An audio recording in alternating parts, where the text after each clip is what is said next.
soir, aux Nouvelles nationales d'APTN, Onamanchipu, en confinement jusqu'au 14 février. Plusieurs jours sans eau potable à Manoan, les dirigeants de la communauté affirment qu'ils devront peut-être évacuer. Le Conseil des Abénakis de Wolinak a signé une entente pour la production de gaz de schiste. Koué, bonjour. Je suis Shushan Bacon. Bienvenue aux Nouvelles nationales d'APTN. Confinement total jusqu'au 14 février pour la communauté Innu d'Onamanchipu, communément appelée la Romaine sur la Basse-Côte-Nord. Mais ce sacrifice exigé à la population va-t-elle diminuer les foyers d'éclosion sur le territoire? Voici ce que j'ai préparé pour vous. Onamanchipu, bordant le fleuve Saint-Laurent. En été, c'est un endroit magnifique à visiter. Mais présentement, cette communauté Innu de 1300 subit les effets que tous craignaient au début de la pandémie. C'est sûr que c'est une perte de contrôle. Faut être honnête là-dessus, c'est une perte de contrôle qu'il y a eu là. APTN a rejoint le chef Brian Mark alors que sa population se préparait à se confiner. Jeudi, les données étaient de 76 cas actifs de COVID-19, 2 hospitalisations et 1 décès. Il y a pas mal de gens qui ont décidé que cette pandémie-là, c'était une petite grippe de rien du tout. Et il y a des personnes contaminées qui sont positives et qui décident de poursuivre les règles, qui décident de se promener un peu partout en envoyant promener tout le monde. Marc dit que l'appel à l'état d'urgence a été considéré. Mais au final, cela n'a pas beaucoup d'impact sur les mesures sanitaires. Si on aurait obtenu une autorisation venant d'en haut, ça aurait probablement été de la présence de rangers, mais uniquement pour des causes humanitaires. J'ai déjà eu un feedback là-dessus pour me dire que les rangers ne sont pas là pour agir en police, encore moins des agents de sécurité, mais ils sont là pour aider à transporter le matériel puis à aider certaines personnes. Marc dit que les gens doivent suivre les mesures. Leur collaboration est importante. Et le vrai problème, c'est vraiment les parties. C'est les parties dans les maisons qu'il y a eu. C'est là où la situation a dégénéré. C'est vrai que ces personnes-là se tenaient ensemble sans jamais se déplacer de maison en maison, mais ces personnes-là, dans les parties, ils retournaient chez eux après. C'est là que la transmission a commencé. On a des foyers d'éclosion, peut-être une vingtaine de foyers d'éclosion dans les maisons. Là. Il y a même certaines maisons là-dedans où on peut facilement dénombrer entre 8 et 10 occupants dans la même maison. Là. Pakwashipu, la communauté voisine de la Romaine, a eu 7 cas durant les fêtes. Les interventions ont été très rapides, selon Gervais Malek, directeur des programmes et des communications. La communauté a dû, elle aussi, fermer l'accès au village de 300 habitants. Selon Malek, cette mesure a aidé à contenir la maladie. Alors, on s'est entendu avec les compagnies d'aviation pour dire, regarde, si vous n'avez pas d'autorisation qui vient de notre comité de mesures d'urgence de Conseil de bord, entre autres, vous ne pouvez pas amener du monde de cette île, la Romaine au Blanc-Sablon. Onamanchipu s'isole pour 10 jours jusqu'au 14 février. Le Conseil de bande demande ce sacrifice à sa population pour combattre les éclosions. Oui, je demanderais peut-être à tout le monde de tenter de nous aider, soit par la prière, pour que tous nos aînés puissent être guéris de ce COVID-là. On en a encore 2 autres à l'hôpital et ça serait vraiment, vraiment très apprécié de votre part. Si vous pouvez nous offrir une petite prière, une petite pensée pour nous autres, je l'apprécierai. Shushan Bacon, Nouvelle nationale d'APTN, Montréal. 8 jours sans eau potable et ce n'est pas fini. C'est la situation à laquelle est confrontée actuellement la communauté Atikamekw de Manoan. Et sans une solution rapide, les dirigeants de la communauté affirment qu'ils devront peut-être évacuer. Un reportage de Lindsay Richardson. Que se passe-t-il lors du bris d'une conduite d'eau principale qui approvisionne 2500 personnes? Dans la Première Nation de Manawan, celui se traduit par la fermeture des écoles. La fin de semaine passée, il était impossible de prendre sa douche, il n'y avait pas d'eau courante et on parle d'une possible aggravation de l'éclosion de COVID-19. Si le niveau d'eau reste trop bas trop longtemps, mais ça risque d'entraîner des problématiques encore plus graves, puis plongerait encore la Manawan dans une situation de crise prolongée. Cette fin de semaine, la communauté était autorisée de recommencer à utiliser les toilettes, la douche et la lessive. Il y a un avis d'ébullition d'eau en place qui est censé d'être levé mercredi. Le chef de Manawan, Paul-Émile Ottawa, a tenu une séance d'information publique au 5e jour de la panne. Jusqu'à présent, la communauté distribue de l'eau embouteillée à ses membres, pendant que l'on tente de résoudre le problème. It's somewhat complicated because we're going to get I believe we're going to get a clearer picture once we have a camera within the well to take a look at everything. So it's a little premature right now to determine the exact cause. Jeudi, la collectivité a signalé plus de 70 cas de COVID-19.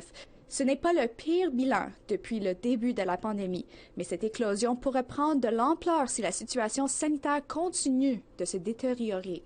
14 aînés ont été évacués. Les aînés, ils vont bien. Ils paniquent pas devant cette situation-là. Tu sais, ils s'arrangent, puis ils sont... quand on leur a annoncé qu'on devait les relocaliser, ils étaient un peu réticents, mais finalement, ils ont dit que, OK, pour qu'ils aient accès aux bains puis tout ça, tu sais, c'était mieux. Des experts de Services autochtones Canada sont sur place à Manawan pour assister aux réparations de l'équipement et à déterminer la cause du problème. Ils comprennent très bien que la facture va finir sur leur bureau. Lindsay Richardson, Nouvelle nationale d'APTN, Montréal. Au retour, le Conseil des Abénaquis de Willinak a signé une entente pour la production de gaz de schiste. Soyez là.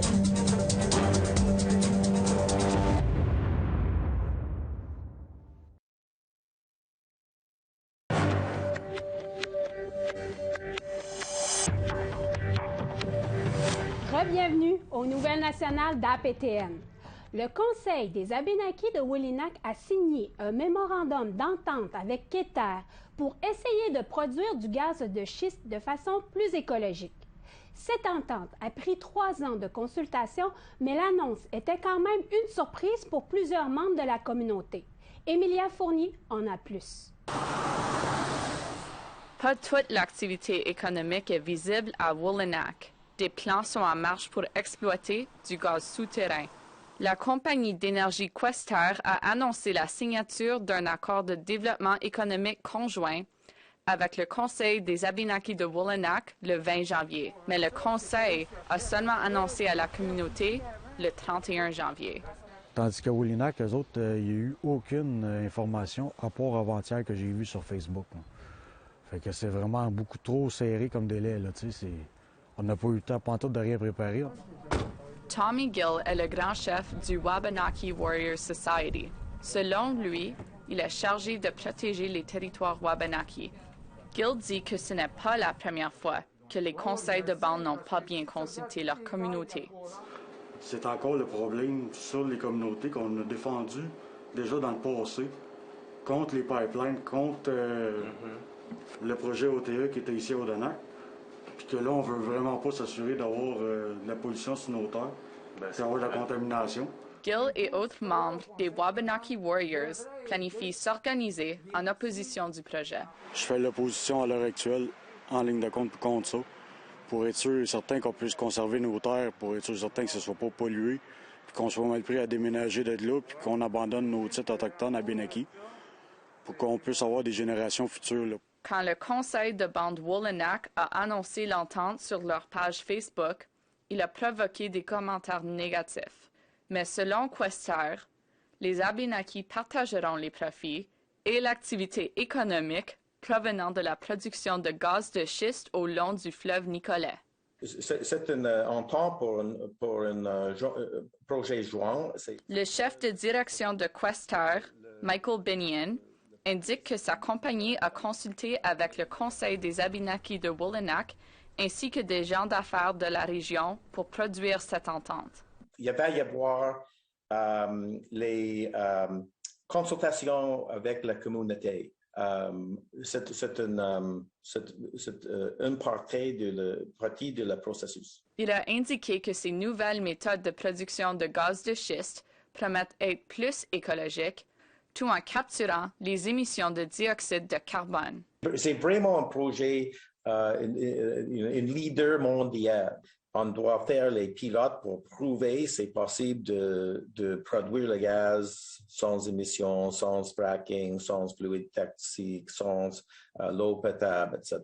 Questar doit encore naviguer les légalités avec la province du Québec, qui a interdit l'exploitation du gaz et du pétrole dans la province, y inclus sur les territoires autochtones. Binion espère que le projet procédera en collaboration avec les Abénaquis, tout en respectant leur souveraineté.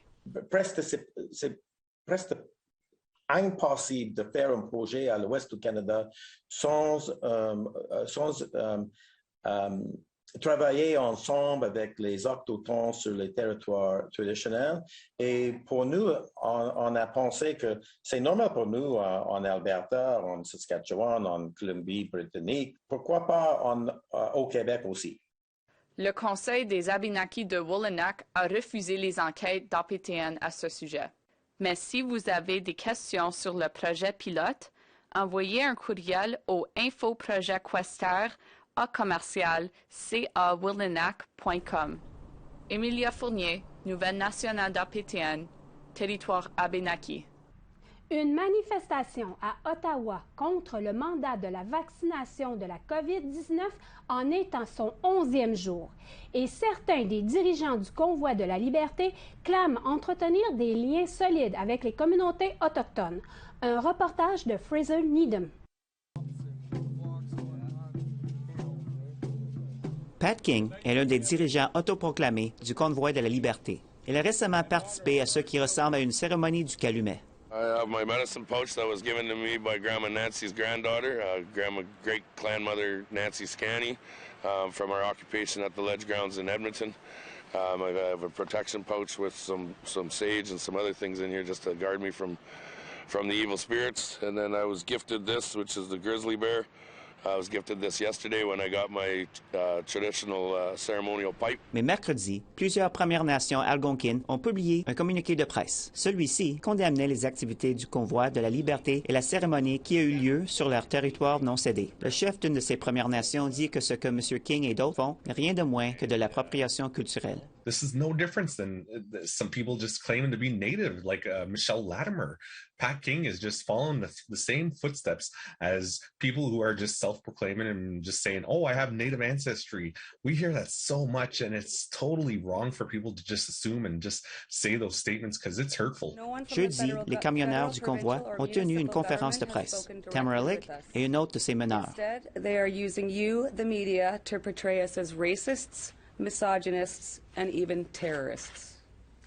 As a woman with Métis heritage, a mother and a grandmother, I am offended. Tant M. King que Mme Lick disent que le mouvement du convoi a été dépeint incorrectement par les médias et les libéraux de Justin Trudeau. Ils soutiennent qu'ils sont ouverts d'esprit et tolérants.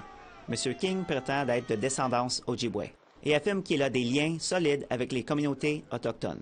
Mais APTN l'a interrogé à propos des drapeaux racistes qui flottaient plus tôt cette semaine.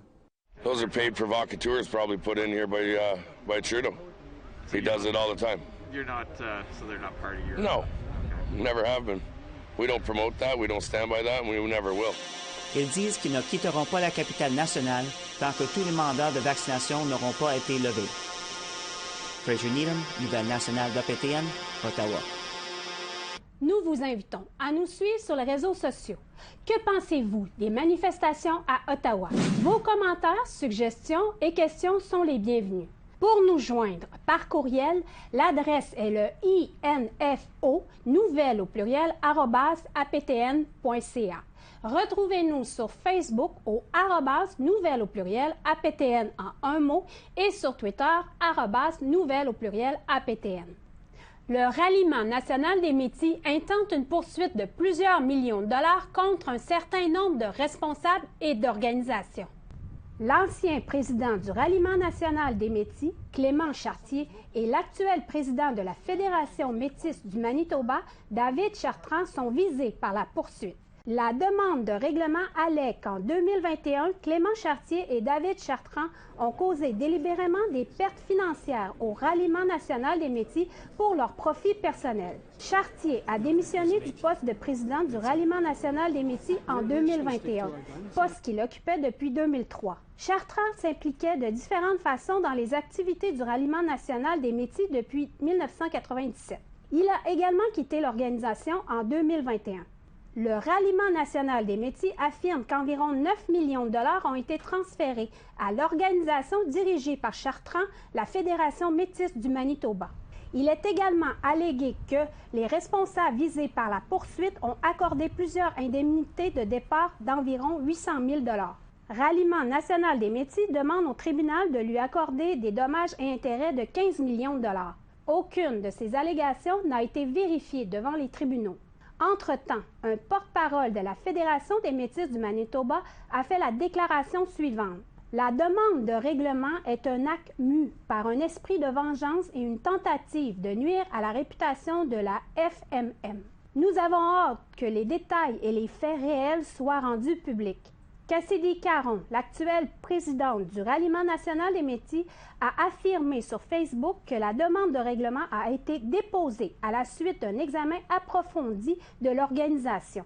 La nation métisse de l'Alberta et la nation métisse de la Saskatchewan appuient la poursuite judiciaire. Media knows that I've raised questions over the years about finances, about agreements, and so this is not new, and it is in the statement though. It's there, and I think our citizens have a right to know what has transpired.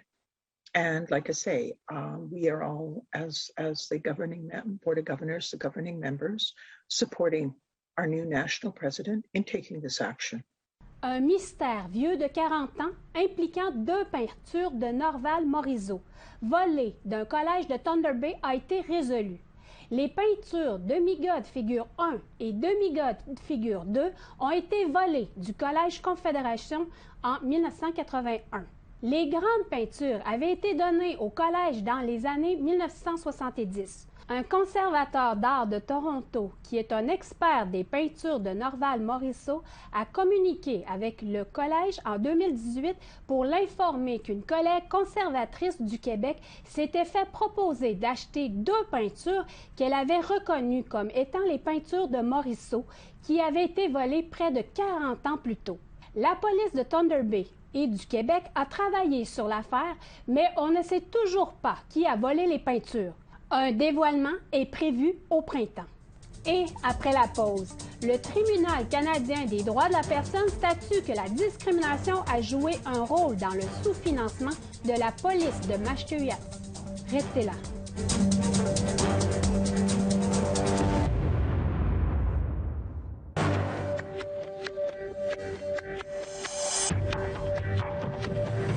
Bienvenue aux Nouvelles nationales d'APTM.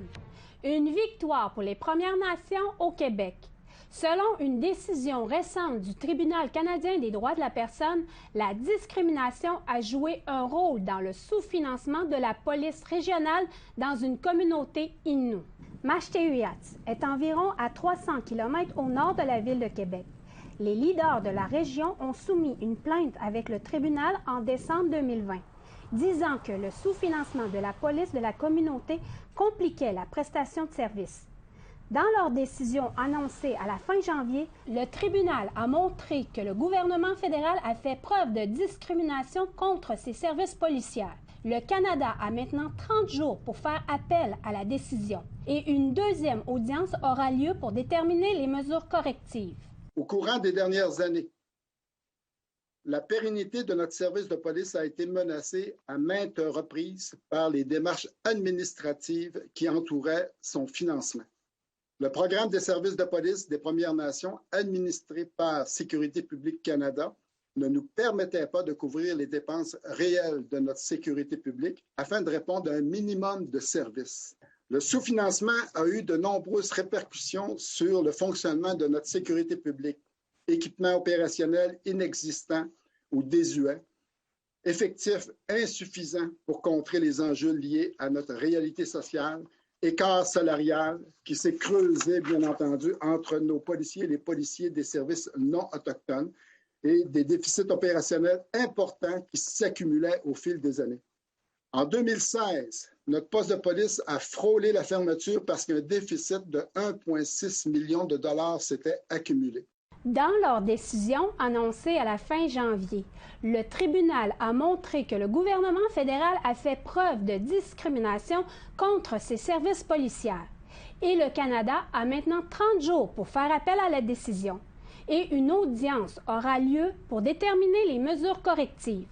Voici quelques faits saillants de la conférence de presse annonçant la décision. Nous espérons que ces réparations se traduisent notamment par un changement dans la méthode de financement afin d'assurer la pérennité de notre sécurité publique et pour pouvoir offrir des services policiers égaux aux autres instances policières. La discrimination doit cesser et notre poste de police doit perdurer. Les gouvernements fédéral et provincial doivent prendre acte de cette décision et prendre toutes les mesures nécessaires pour réparer cette injustice. La sécurité et la protection de nos populations ne doit jamais être compromise. On est avec le gouvernement de M. Trudeau depuis 2015. On a toujours insisté sur le fait que la sécurité publique au sein de nos Premières Nations doit être une priorité.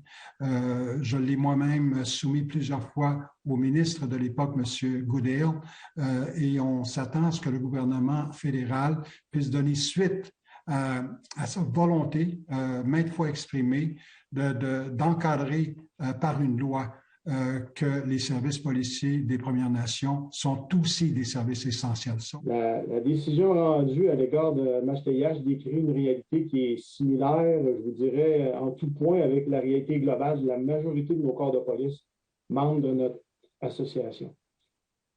La notion de reconnaissance dont faisait mention le chef Picard de nos services de police comme service essentiel est au centre de nos enjeux, car de cette notion de service essentiel vient le financement qui y correspond. Alors, nos communautés, comme le disait si bien le chef Picard, nos communautés méritent le même niveau de service, les mêmes outils, les mêmes possibilités que les communautés non autochtones. D'un point de vue strictement légal, la situation actuelle vise uniquement la communauté de Mashkewiyat, soit la Première Nation des Pequawagami-Inuits. Par contre, il faut comprendre que la situation est exactement la même pour toutes les communautés au travers le pays qui sont assujetties au même régime, ce qui fait que, à mon avis, le Canada n'aura pas d'autre solution que de regarder les réparations sous une forme globale pour l'ensemble des communautés du pays, pas seulement pour la Première Nation des Pequawagami-Inuits, Pequawgan, la Première Nation des Pequawagami-Inuits. D'ailleurs, on a un exemple récemment auquel le chef Picard faisait référence concernant les services de soutien à l'enfance. Donc, même si c'était un cas qui avait été amené devant les tribunaux, la décision ou la solution a été amenée de façon globale. C'est ce qui conclut le bulletin de nouvelles nationales d'APTN. Je suis Shushan Bacon. Merci beaucoup d'avoir été des nôtres. Prenez soin de vous et à la semaine prochaine. Yamé.